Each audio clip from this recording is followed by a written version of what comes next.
Le froid pénètre jusqu'aux os dans les cachots du château de Berkeley. Les pierres humides ruissellent constamment, marquant le temps comme une horloge macabre. Dans une cellule exiguë, un homme de 43 ans gît sur de la paille pourrie, recouvert seulement de haillons qui avaient autrefois servi de robe royale. Édouard de Caernarfon, autrefois roi d'Angleterre, tremble, pas seulement à cause du froid. Ses mains, qui tenaient autrefois le sceptre royal, cherchent maintenant désespérément la chaleur de son corps émacié. Sa barbe fournie cache en partie les marques des coups récents. Ses yeux, enfoncés dans leurs orbites, reflètent la terreur de celui qui sait sa mort proche. Les gardes lui jettent de l'eau sale au lieu de lui donner à manger. Ils lui rasent la tête à l'eau de la flaque, lui coupant la barbe avec des rasoirs rouillés. L'humiliation est délibérée, systématique. Chaque geste vise à détruire non seulement son corps, mais aussi les derniers vestiges de sa dignité royale. Le silence nocturne n'est troublé que par les cris lointains des autres prisonniers. Eduardo ne hurle plus. Il a appris que le silence est sa seule protection contre le désespoir total.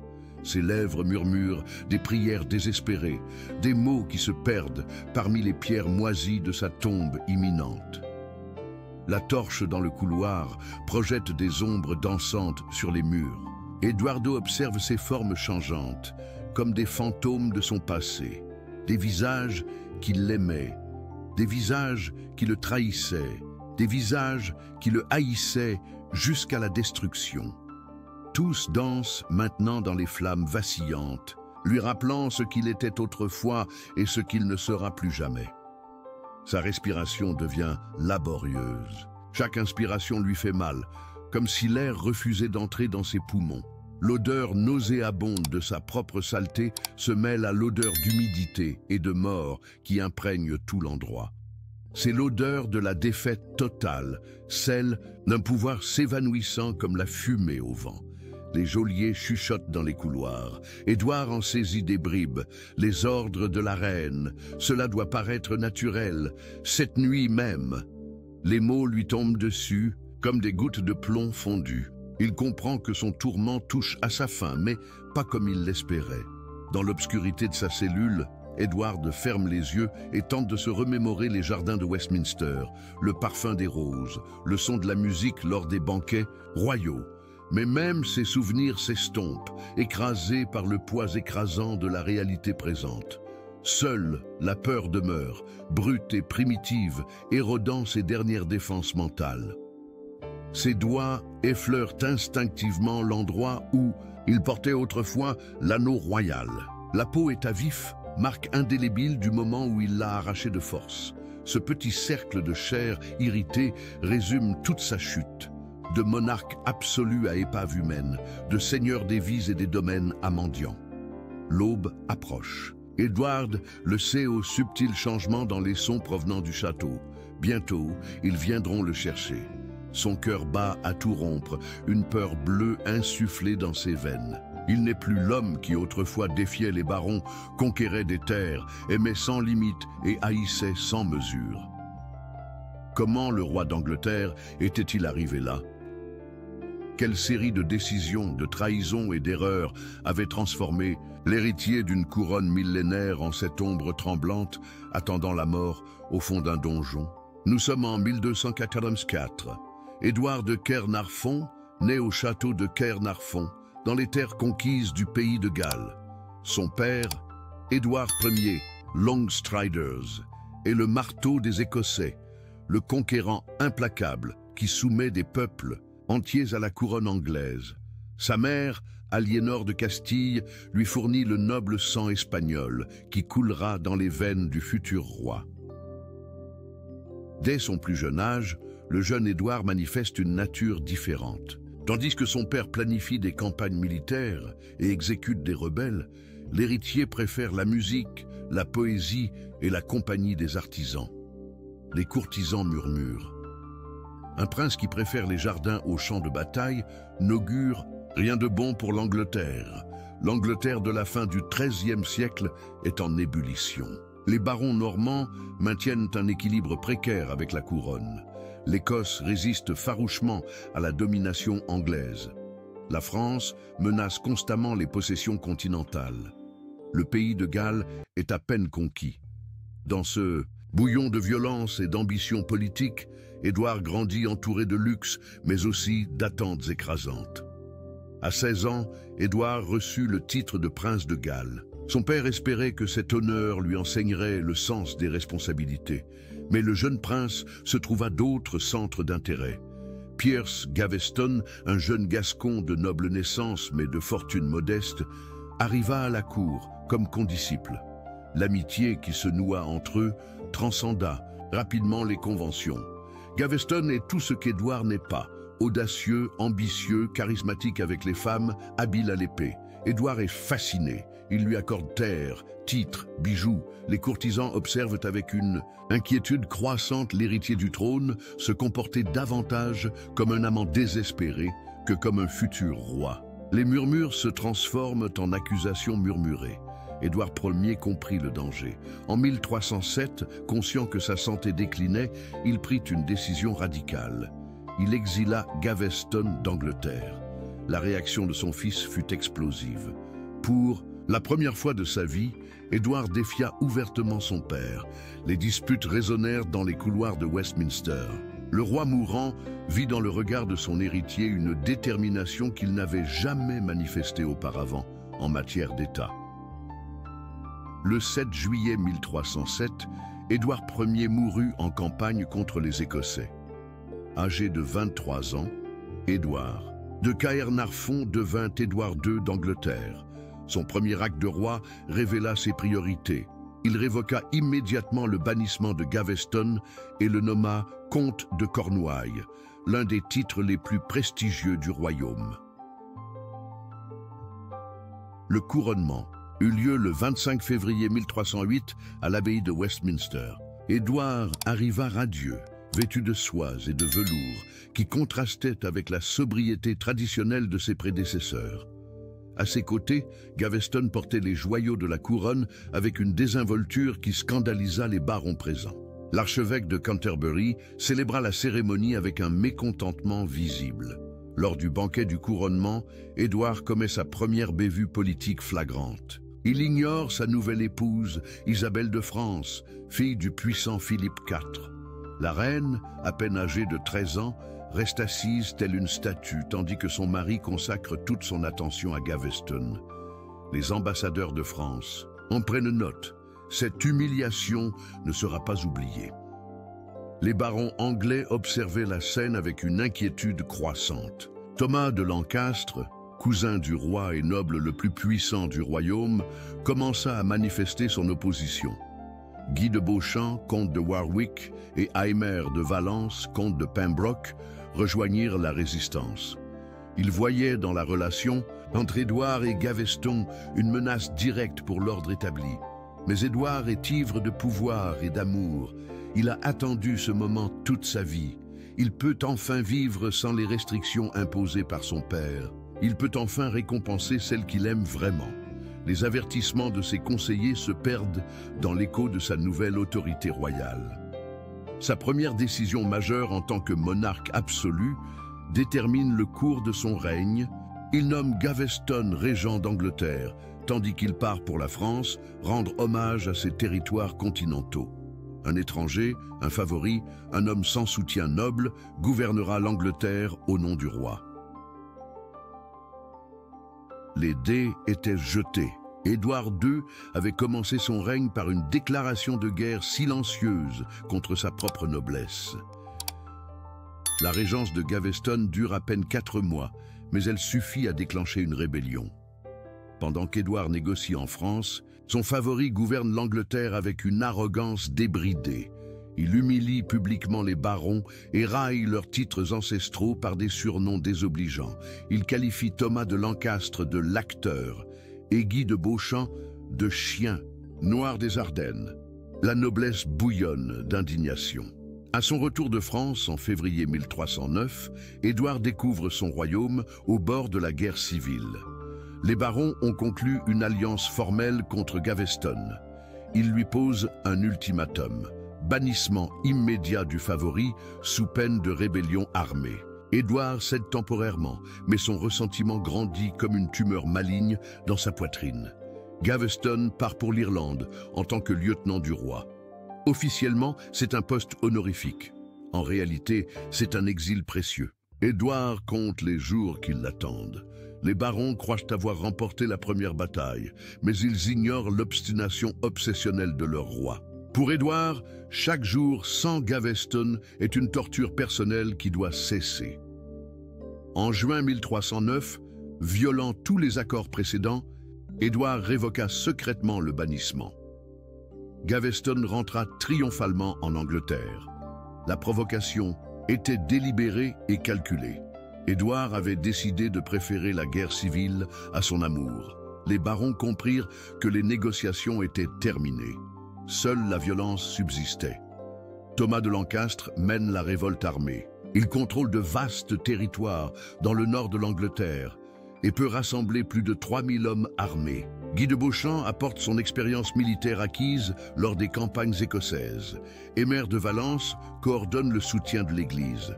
Pour la première fois depuis des décennies, la noblesse anglaise s'unit autour d'un objectif commun, détruire le favori royal. Édouard réagit par sa propre mobilisation militaire. Il convoque la milice royale, recrute des mercenaires flamands et fortifie les châteaux loyalistes. Gaveston reçoit le commandement des forces sudistes. C'est une décision militairement désastreuse, mais émotionnellement inévitable. Édouard ne peut concevoir de combattre sans sa bien-aimée à ses côtés. La première véritable bataille eut lieu en avril 1310, près de Stamford. Les forces lancastriennes affrontèrent les troupes royales commandées par Gaveston.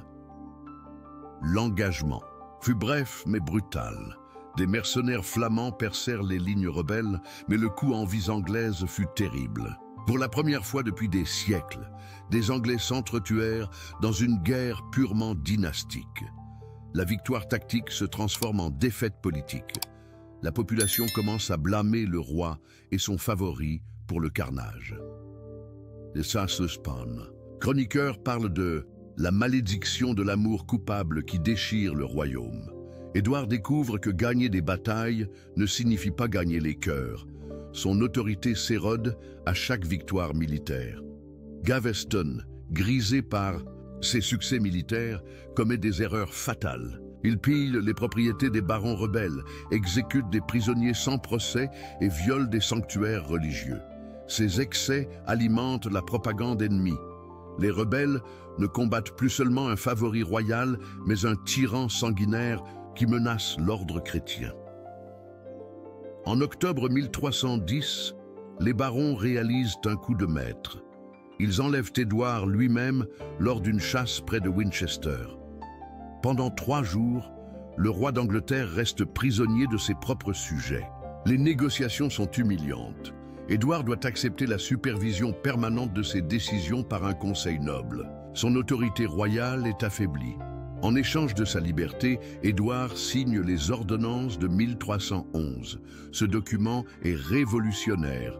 Il limite le pouvoir royal, interdit la nomination de favoris étrangers et soumet les finances de la couronne au contrôle parlementaire. C'est la première constitution limitant le pouvoir monarchique dans l'histoire anglaise. Édouard signe, les joues ruisselantes de larmes de rage. Mais les ordonnances contiennent une clause qu'Édouard ne pourra jamais accepter, le bannissement perpétuel et irrévocable de Piers Gaveston. Cette fois, sans possibilité de retour, sans charges honorifiques ni titres compensatoires, Gaveston doit quitter l'Angleterre à jamais, sous peine de mort pour trahison envers le royaume. Les adieux entre Édouard et Gaveston se déroulent, en secret, dans une chapelle de Westminster. Tous deux savent que c'est probablement la dernière fois qu'ils se voient. Édouard lui offre une bague portant son sceau royal personnel et non celui officiel du royaume. C'est sa façon de signifier que, même si le roi d'Angleterre doit obéir au baron, Édouard de Caernarfon continuera à l'aimer jusqu'à la mort.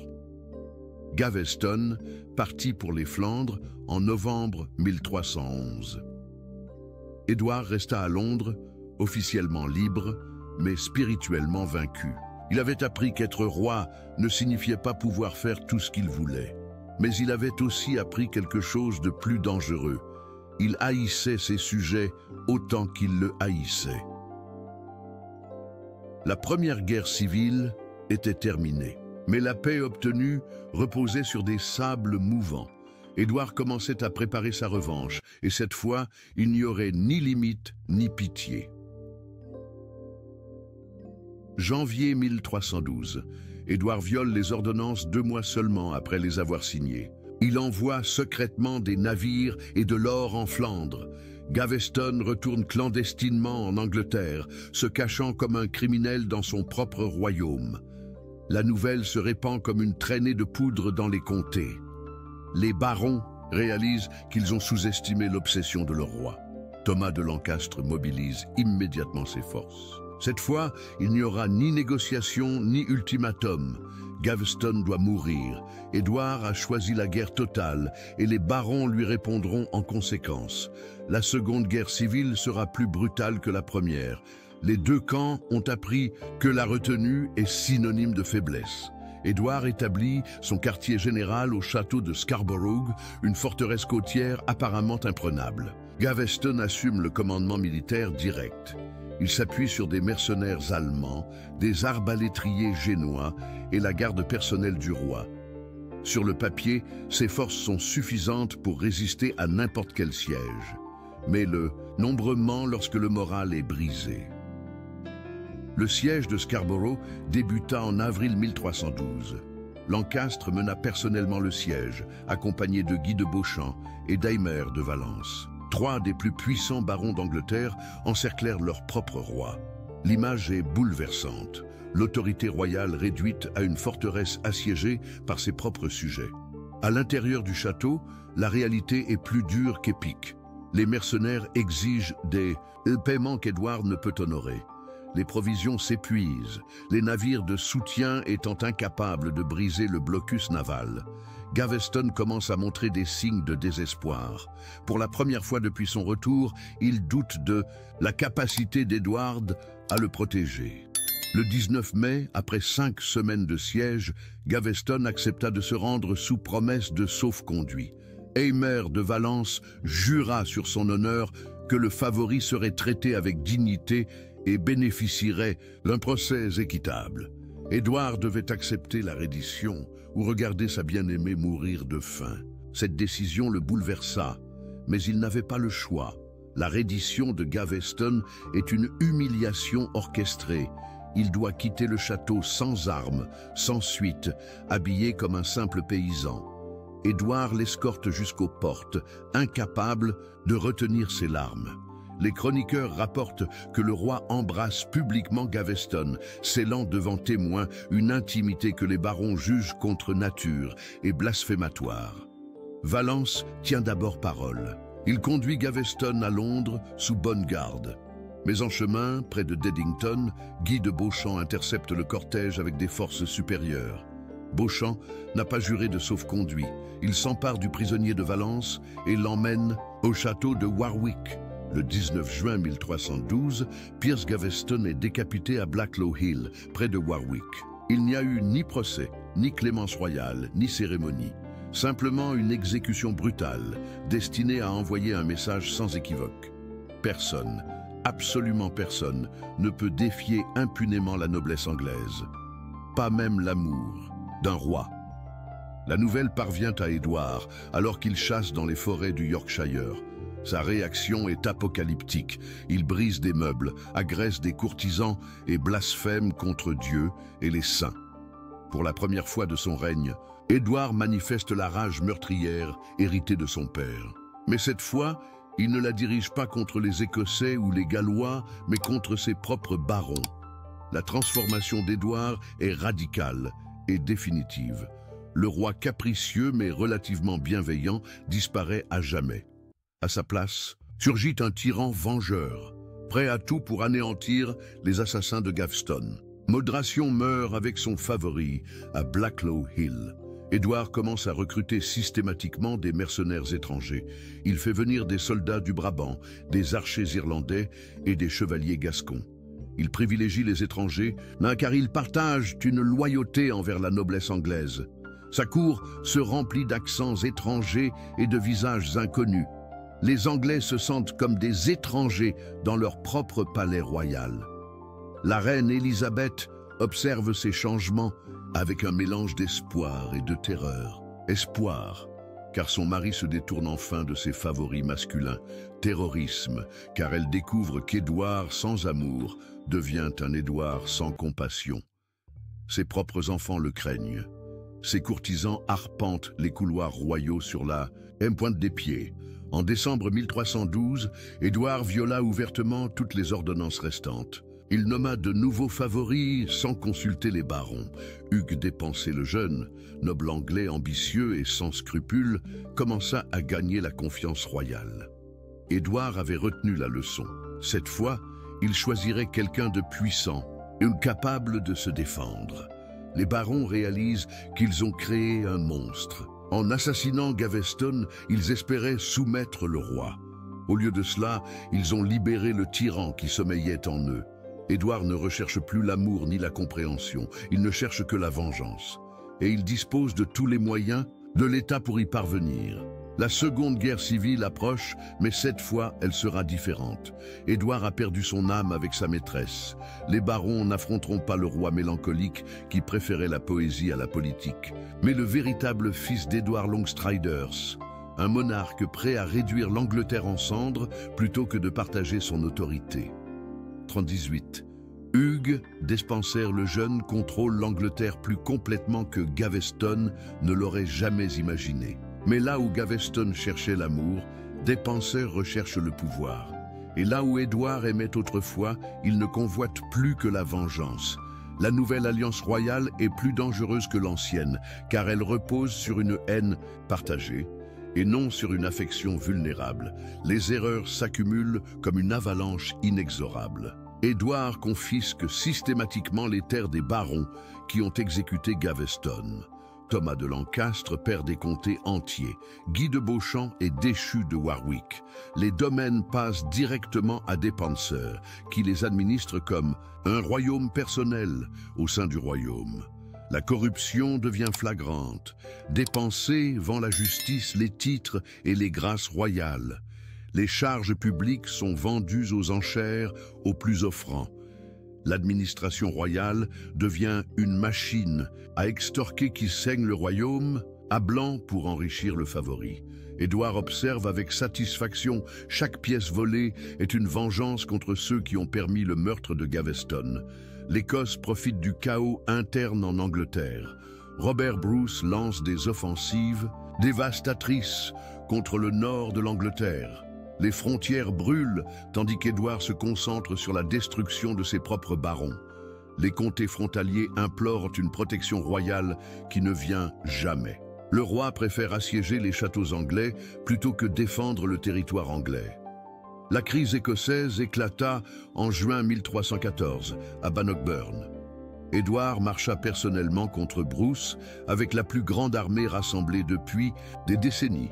25 000 hommes suivirent les bannières royales vers ce qui aurait dû être une victoire écrasante. Mais Édouard avait oublié tout ce que son père lui avait appris sur la guerre et la stratégie. La bataille est un désastre absolu. La cavalerie anglaise charge en désordre contre les piques écossaises. L'infanterie se noie dans les marais. Dans la confusion, les archers tirent sur leurs propres troupes. Édouard est contraint de fuir le champ de bataille, abandonnant bagages, étendards et dignité royale. C'est la plus grande défaite militaire anglaise depuis des siècles. Bannockburn brise le prestige international d'Édouard. Les rois européens réalisent que l'Angleterre est dirigée par un incompétent. La France menace les possessions continentales. L'Irlande se révolte. Le pays de Galles montre des signes d'agitation. L'empire bâti par Édouard Ier s'effondre sous l'incompétence d'Édouard II. Thomas de Lancastre profita du désastre militaire pour organiser une nouvelle rébellion. Cette fois, il bénéficia d'un soutien populaire massif. Les paysans souffrirent des exactions de Despenser. Les marchands virent leur commerce ruiné par l'instabilité politique. l'Église condamna la corruption royale. Pour la première fois, les barons rebelles représentèrent véritablement le peuple anglais.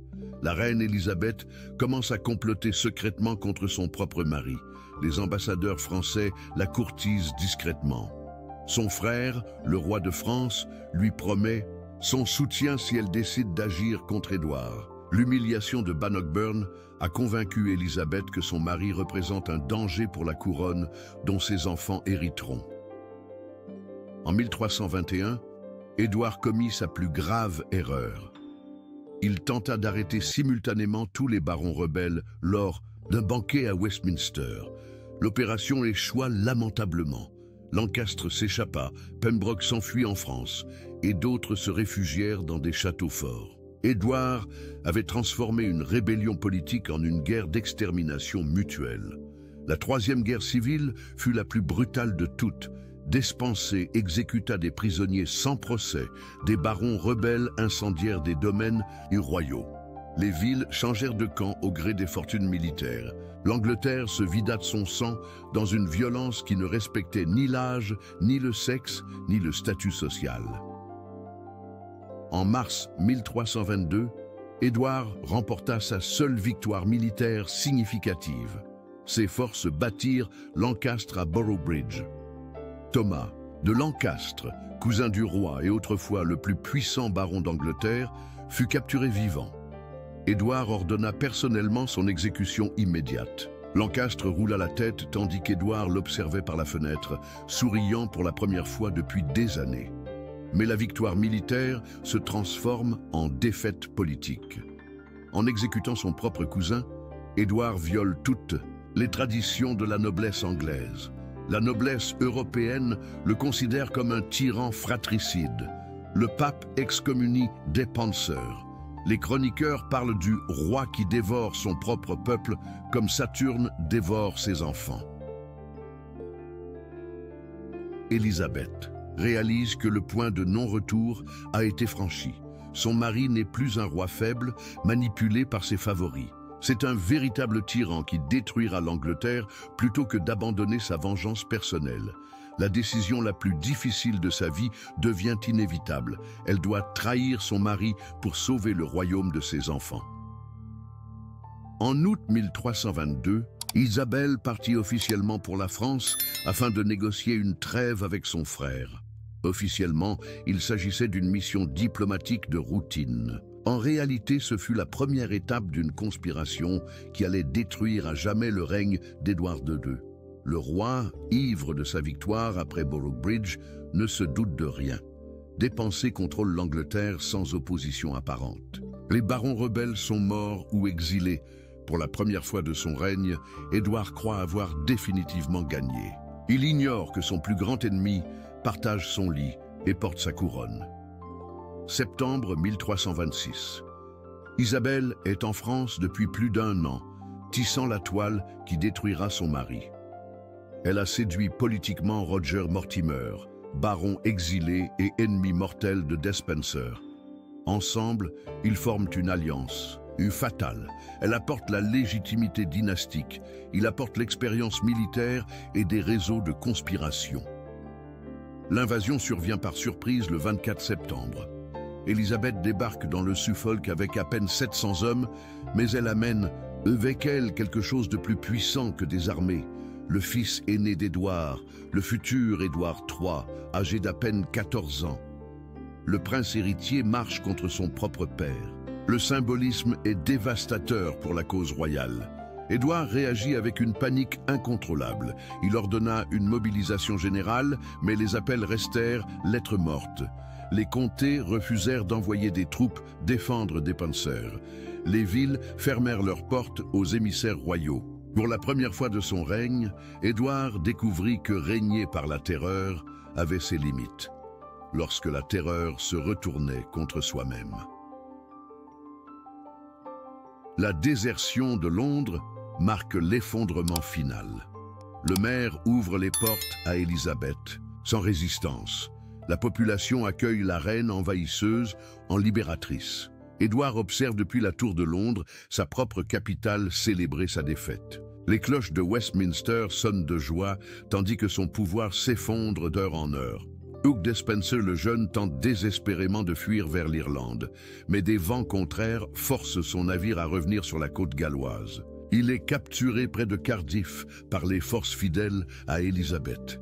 Édouard réalise qu'il est complètement seul. Son dernier allié est tombé, son royaume l'a abandonné, sa famille l'a trahi.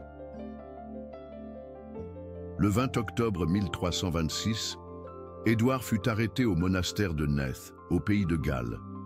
Il avait trouvé refuge auprès des moines, espérant que le caractère sacré du lieu le protégerait.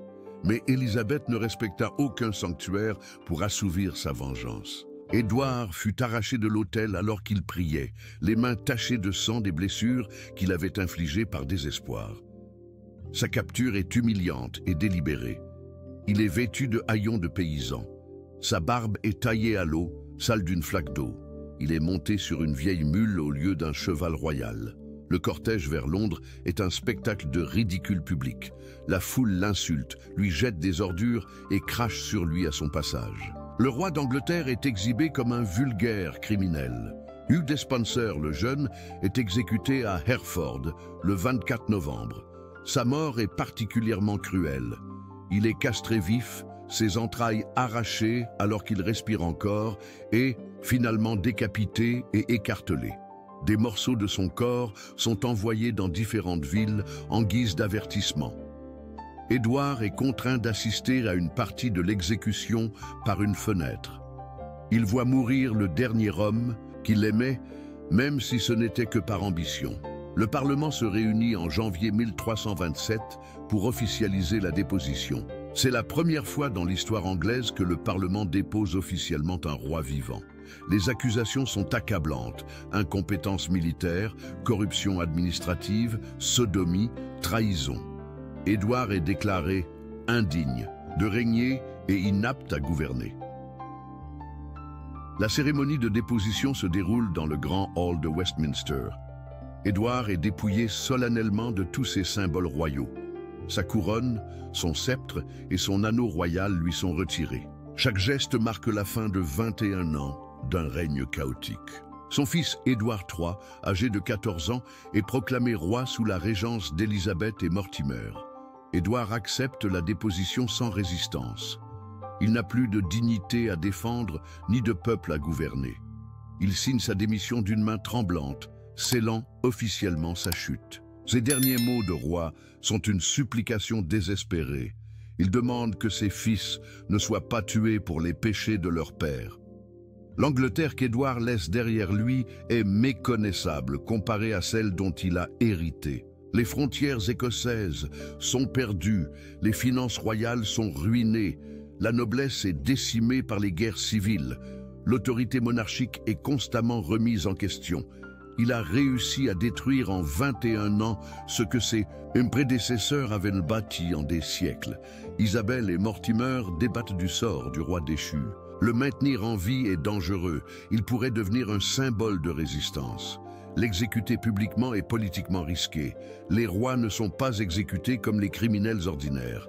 La solution doit être plus subtile, plus méprisable, plus cruelle. Édouard fut transféré au château de Berkeley en avril 1327.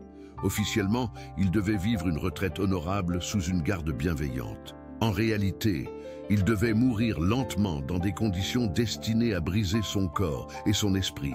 Les geôliers avaient des ordres précis. La mort devait paraître naturelle, mais elle ne devait pas être trop retardée. La boucle est bouclée. Le même homme qui, en 1327, repose dans un cachot humide de Berkeley, était autrefois le tout-puissant roi d'Angleterre. Son déclin initial se révèle désormais comme la fin inévitable d'une vie bâtie sur de mauvaises décisions, des amours impossibles et une vengeance qui consuma le vengeur. Favtation, septembre 1327. Des cris provenant du château de Berkeley réveillent les paysans à des kilomètres à la ronde. Ce ne sont pas des cris humains ordinaires. Ce sont des hurlements d'agonie surhumaine, le son d'une âme arrachée à son corps par des moyens indescriptibles. les villageois se signent et murmurent des prières. Ils savent qu'un événement monstrueux se produit dans la forteresse. Édouard II mourut ce matin-là, mais pas de mort naturelle. Les assassins utilisèrent une méthode qui ne laissa aucune trace extérieure, un fer rouge inséré dans son rectum, lui transperçant les entrailles de l'intérieur. Il s'agissait d'une exécution spécialement conçue pour un homme accusé de sodomie.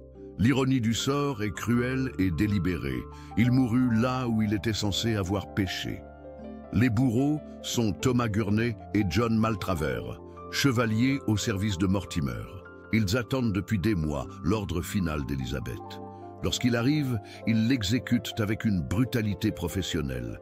Édouard meurt seul, sans confession, sans dernier sacrement, sans aucune dignité.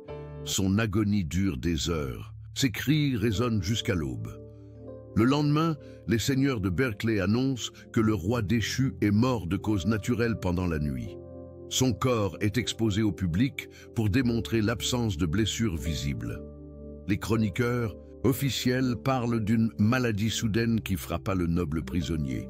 Ce mensonge sera répété dans les documents officiels pendant des siècles. Mais les rumeurs se propagent plus vite que les versions officielles. Les villageois parlent de cris inhumains. Les moines murmurent des méthodes diaboliques. Les troubadours composent des ballades sur le roi mort à coups de fer rouge. La vérité transparaît dans des chants populaires qu'aucun pouvoir royal ne peut taire. Élisabeth ordonne des funérailles royales pour Édouard à la cathédrale de Gloucester. C'est une cérémonie magnifique destinée à témoigner un respect posthume et à effacer la culpabilité. Le corps embaumé repose en chapelle ardente pendant des semaines. Des milliers de sujets défilent devant le cercueil. Certains pleurent sincèrement, d'autres s'avancent par curiosité morbide. Le tombeau d'Édouard devient, contre toute attente, un lieu de pèlerinage. Les Anglais ordinaires, qui le haïssaient de son vivant, commencent à le vénérer après sa mort. Ils le voient comme le martyr d'une conspiration étrangère menée par une reine de France. La mémoire populaire transforme le tyran en victime, l'incompétent en saint souffrant. Roger Mortimer règne sur l'Angleterre pendant 3 ans, en tant que régent du jeune Édouard III. Mais son pouvoir repose sur l'assassinat d'un roi sacré. Sa légitimité s'érode progressivement.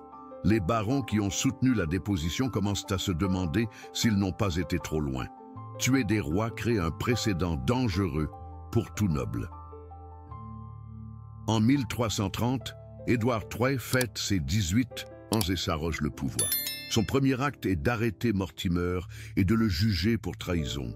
L'homme qui a détruit son père est exécuté à Tyburn comme un criminel de droit commun.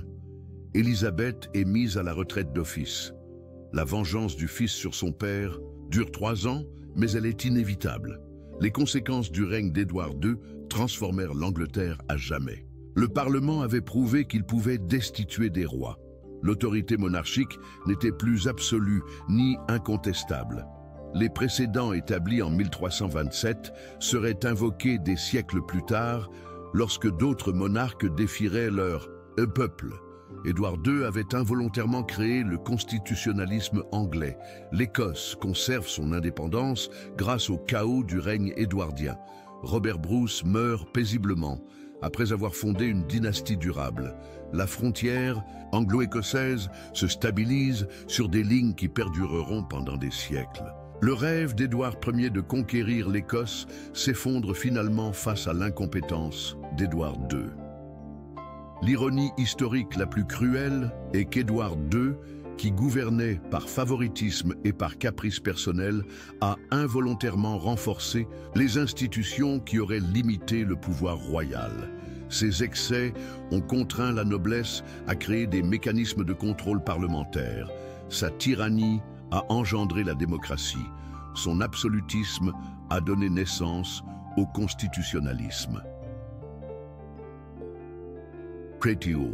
Chroniqueurs ultérieurs réécrivent l'histoire au gré des convenances politiques. Des siècles plus tard, les historiens Tudors réhabilitent partiellement Édouard comme victime d'une conspiration française.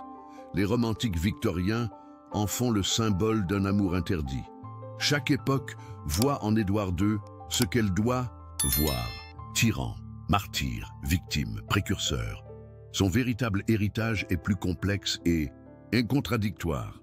Édouard II fut un roi faible qui renforça le Parlement, un tyran qui limita la tyrannie future, un échec personnel qui réalisa des transformations historiques durables. Son incompétence en tant que monarque fut, paradoxalement, sa plus grande contribution politique. L'Angleterre devint plus libre parce qu'il fut incapable de la gouverner. Édouard de Caernarfon naquit prince et mourut prisonnier. Il hérita d'un royaume solide et laissa derrière lui un pays exsangue. Il aimait passionnément et gouvernait de manière désastreuse. Sa vie fut une tragédie personnelle et une révolution politique involontaire. Il souhaitait qu'on se souvienne de lui comme d'un grand roi et restera dans les mémoires comme le monarque qui apprit à l'Angleterre à limiter le pouvoir royal. Le fer qui l'a tué s'est refroidi il y a des siècles. Mais les institutions créées par son échec brûlent, toujours au cœur de la démocratie anglaise. Fin de l'histoire.